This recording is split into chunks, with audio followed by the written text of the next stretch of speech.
Hello, everybody, and welcome to the Red Hour, a show I do twice a week where I throw a little chaos into Star Trek by reviewing a random episode. I'm a little flustered right now. Sorry. Uh, I ran like a minute late, 2 minutes late. Um, I'm working on pretty much moving from my place, so my mind's a little jumbled. But anyway, the episode that I'm doing today is from Deep Space Nine, Season 3, Episode 16, Motive. And when I press the random when the random episode generator generated this episode, I was theorizing at first that it was a Ferengi episode, a Ferengi centered episode. Then I realized that's the wrong kind of prophet. So I thought maybe it was a Cisco episode involving the prophets. Turns out I was over the target, but not, you know, not quite landing on it. It is a Ferengi centered episode involving the prophets. So anyway, spoilers to the plot. But anyway, so Quark is getting a massage uh, on his lobes, and by a girl who is trying to negotiate with him about is trying to negotiate with him about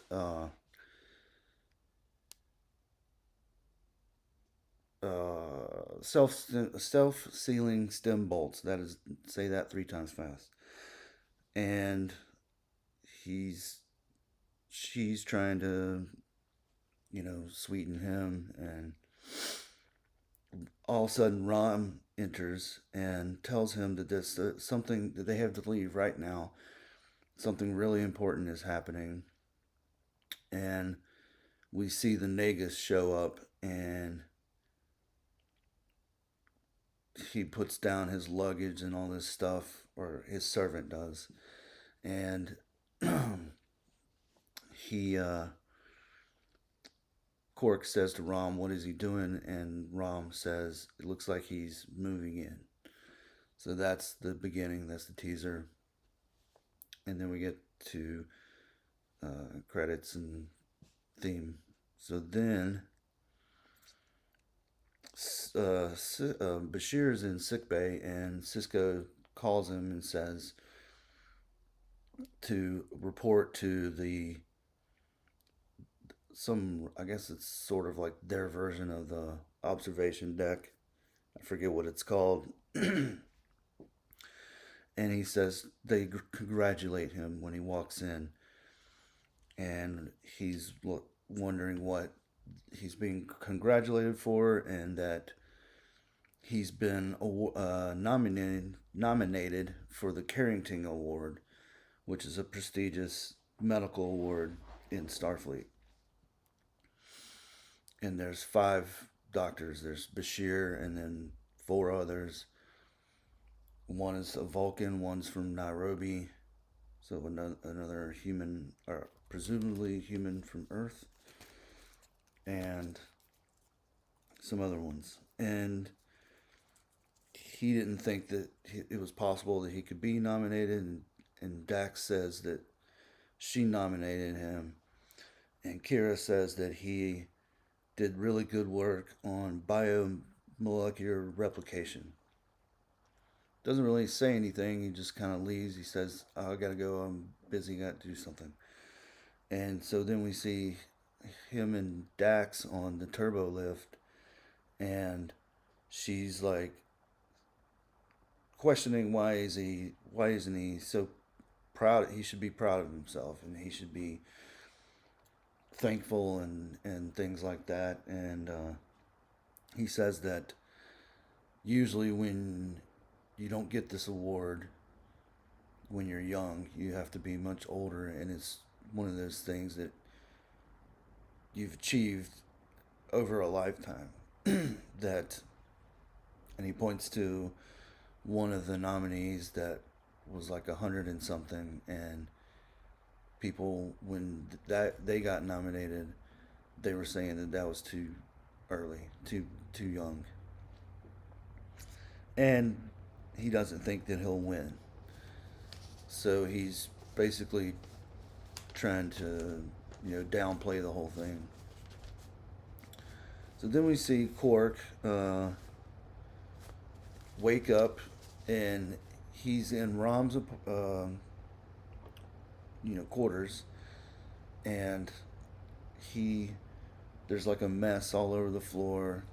There's bottles all over the floor and stuff like that, and it looks like he's hungover. And he goes to the replicator and orders millipede juice, hold the shells. Uh, Basically, like a hangover cure. They don't they don't say it, but it's implied because there's all these empty bottles and stuff. And he tells Rom to clean the mess. That he doesn't want to deal with this mess anymore. And then Rom says that it's his quarters, that he'll do what he wants, and he's not going to clean the mess, and he doesn't take orders from him because he's not at the bar. And they argue. They're just bickering back and forth over this bottle, and then Quark realizes that this bottle came from his bar, his personal stash. Then he notices other bottles and tablecloths and stuff that basically he accuses Rom of stealing, which Rom says not all of it is from his bar. Basically admitting that he stole it. And then they both are kind of frustrated with having to live with each other because Zek has taken over Quark's quarters. And so Quark wants Rom to talk to Zek because Zek likes Quark and he barely notices Rom. So he basically wants to tell Zek that he has to leave and find his own quarters. So Rom pushes the doorbell, and Zek opens, and he's happy to see Rom, and tells him to come on in. He invites him in, and then Quark is standing right there, cowardly hiding, and he jumps in front of Rom, and Zek invites both of them in, and he has a revised book of the rules of acquisition, and he hands them the book, and Quark at first thinks that this is a great opportunity because they'll be the first Ferengis to understand some of Zek's wisdom, and Zek wants them to kind of learn these rules, and they're reading them. And the first rule is, if they want their money back, give it to them, which of course is not a Ferengi type thing to do. They're very greedy. They're very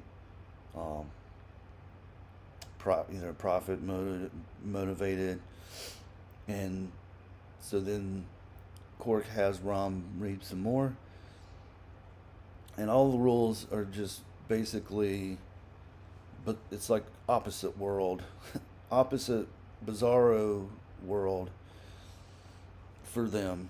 The last one reads, "A good deed is its own reward."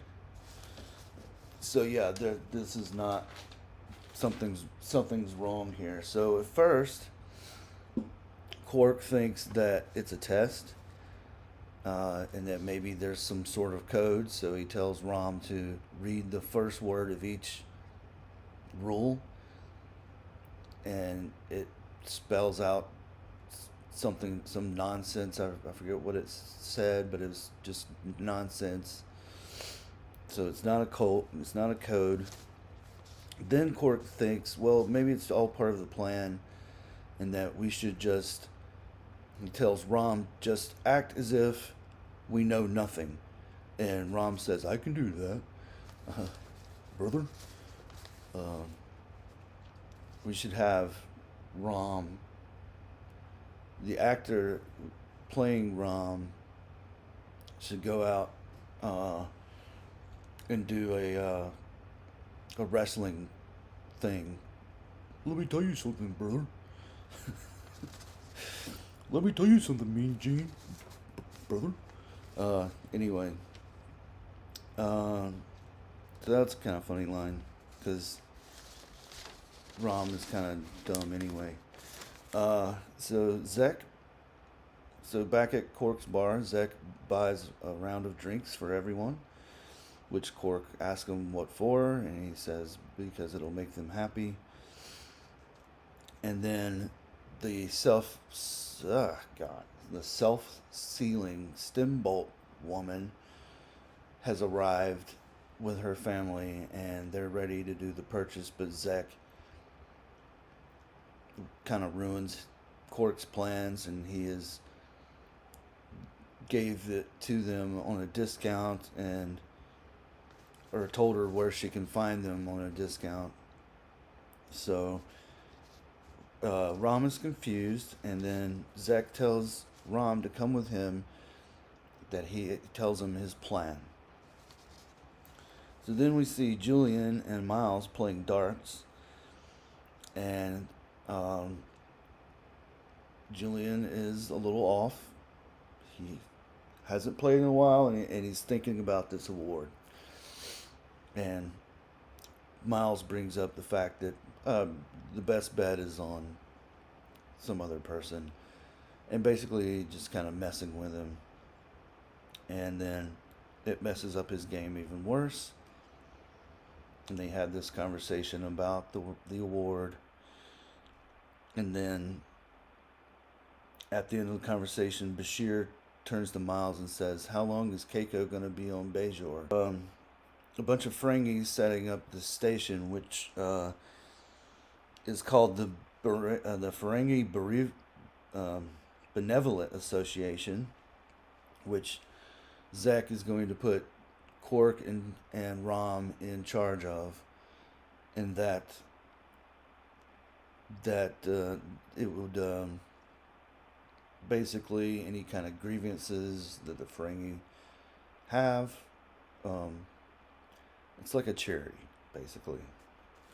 So Quark pulls him to the side and is like, "Can't you see that something's wrong with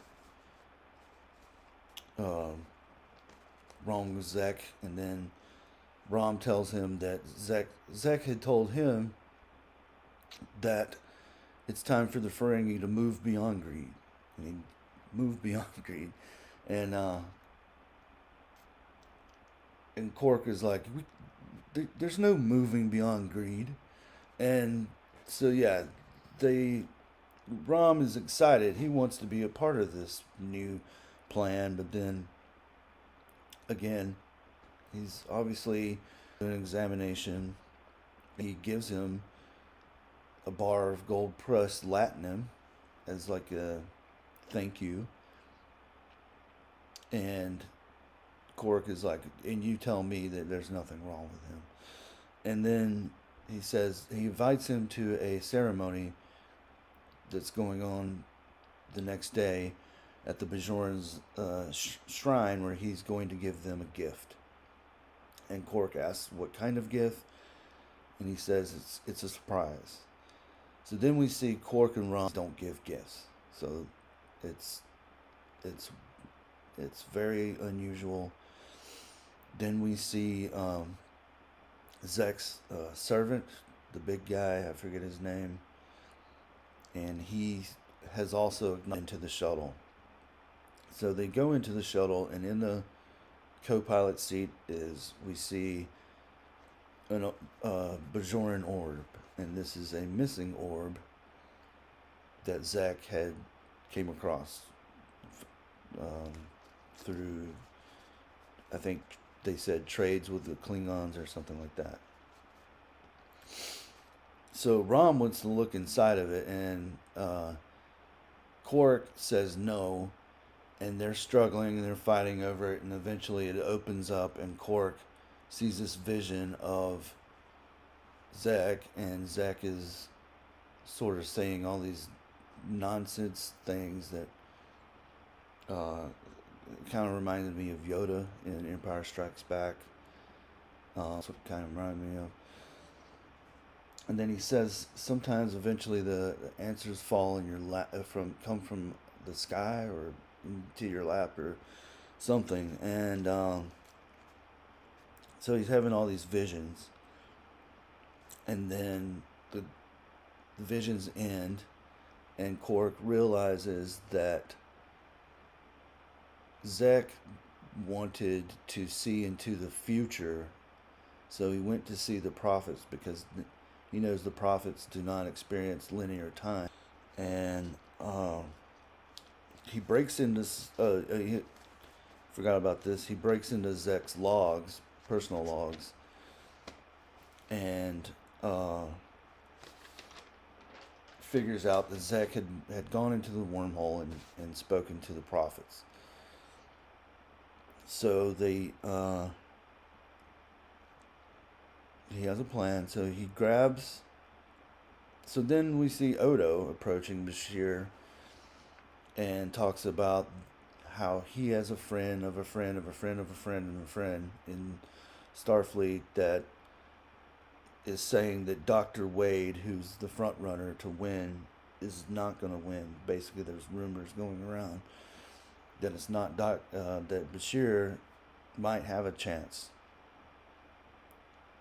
And Bashir again says he's not going to win, and Odo asks him, well, then why are you writing your acceptance speech? And Bashir says, well, how did you know? And Odo just had a hunch.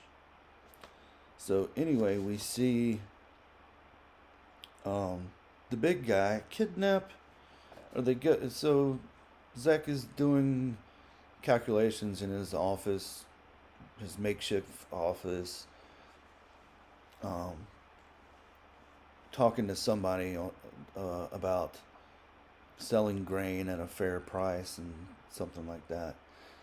And then we see him pause for a second, and they come in with a bag and kidnap him.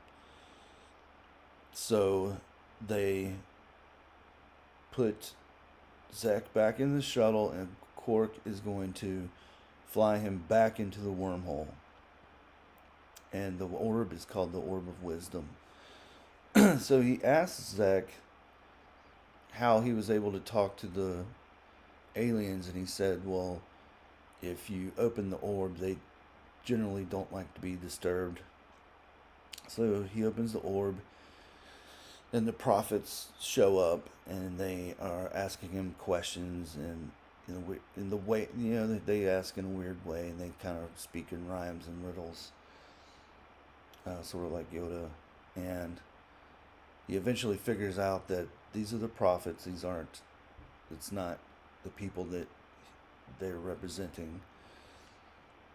They ask if the Cisco sent him here, and he says this has nothing about the Cisco. He explains that there was another one like him, and they said that they remember the Zek, and he was in a state of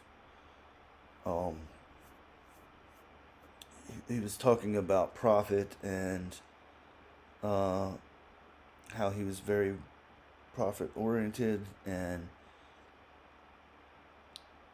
they changed him because it wasn't a very peaceful way to live life, I guess.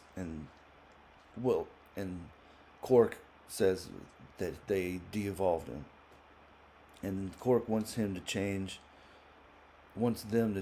Zek back, and then they say they should change Quark too because um, this living a life revolved around greed is very dangerous.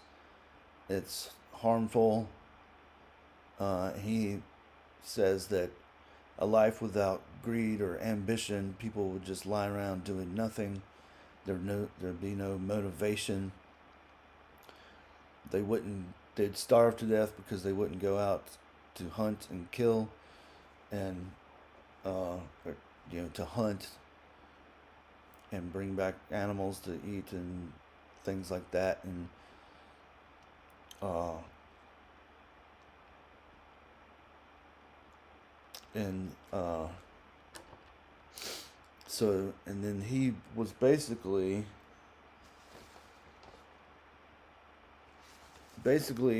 by keeping, can't read my own handwriting, sorry. Basically by keeping, or by changing Quark, that would just his people, or the Ferengis, are very inquisitive people, and they would come seek out this would keep happening, that there would be encouraging contact, and more people would come. So they agree they don't want to be disturbed, obviously, especially by the Ferengi, who are annoying to them, and let's be frank, annoying to a lot of people. And so they agree to change him back. So the orb closes, and Zek, or Quark, um, asks if Zek asks if he's all right, if Quark's all right, and then Quark says the real question is, are you all right? And he starts talking about profit again, and making a sale. And so they go back onto the station, and they're basically they're going to sell the orb to the Bajorans at a really high cost, and to tell nobody, or they got rid of all of the revised rules, and that Rom only says that they're only in here, and Quark says never mind that, he'll forgive them in a couple days. And then Zek goes on his way, and Rom is asking him, or is telling Quark, Zek didn't even thank you, and Rom says that I didn't need to be thanked, but I wish I would have made a little bit of profit to where from himself, because he was the leader, because Rom was placed in charge of it, he was embezzling Zek money. The ceremony where Bashir does not get the award, but he's not showing any upset, feelings. But then everybody leaves except for Dax, and says that you don't look too upset, and he says, "Believe me, I am." And she says, "I figured as much." So that's the episode. I mean, I gave it a 7.5 out of 10. I thought it was pretty funny. A lot of people don't like the Ferengi episodes. I like them. I think some better than others, but this one's funny because it works on both levels, because they keep messing with Bashir, and the B plot with Bashir is kind of funny, and is it was Zek, and why are they lines from Rom funny. The actors are just they knock it out of the park. And by this time, when we're in the third season, they have their characters down pat, and Rom is, I always love him. Rom's the man. He's so funny. Uh, so yeah, the last Deep Space Nine episode I reviewed was Prophet and Lace, which is also a Ferengi episode. I think I gave it a little slightly less grade than this one. And it looks like DJ Play Nice has arrived. So, not much else to say about it, but I think it's an enjoyable episode. Uh, so I guess now we get to the portion of the night where we choose. Well, the random episode generator chooses the next episode. So last night we went through 4 different episodes that I'd already reviewed before I got to this one. Let's see what DJ Play Nice says.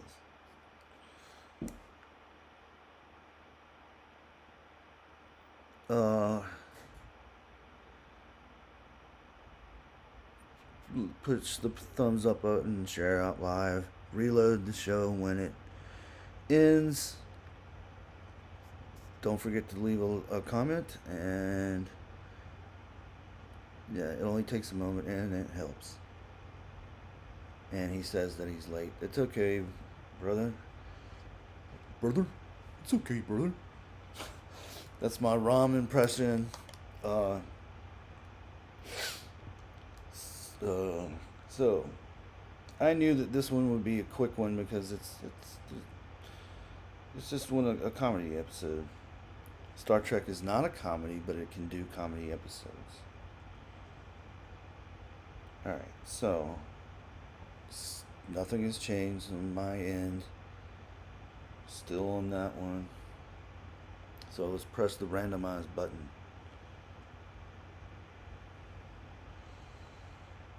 Oh, nice. I don't believe I've done this. Pretty damn sure.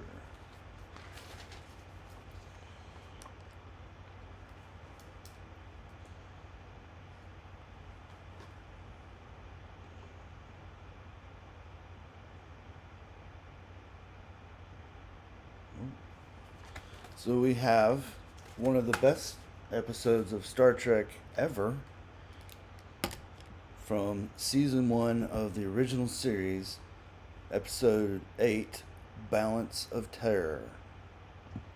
Balance of Terror.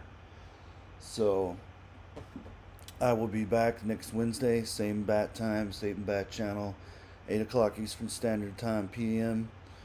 I figured, I sort of put the rest my rule of acquisition, but because this one is about rules of acquisition, I think I'm going to bring it back. But maybe alter it a little bit, because they do talk about greed, and greed being a good thing. That's the other thing about Star Trek is there's a lot of times there's philosophy, and if you're not paying attention, there is philosophy in this episode. I guess I do have more to say. Uh, Ayn Rand once said, "Greed." Well, in the movie Wall Street, they say greed is good, right? And a lot of people might see that as a bad thing. No, greed is not good. Um, it leads to people doing bad things. Well, as they point out in this episode, you know, you when you when you have a child, right?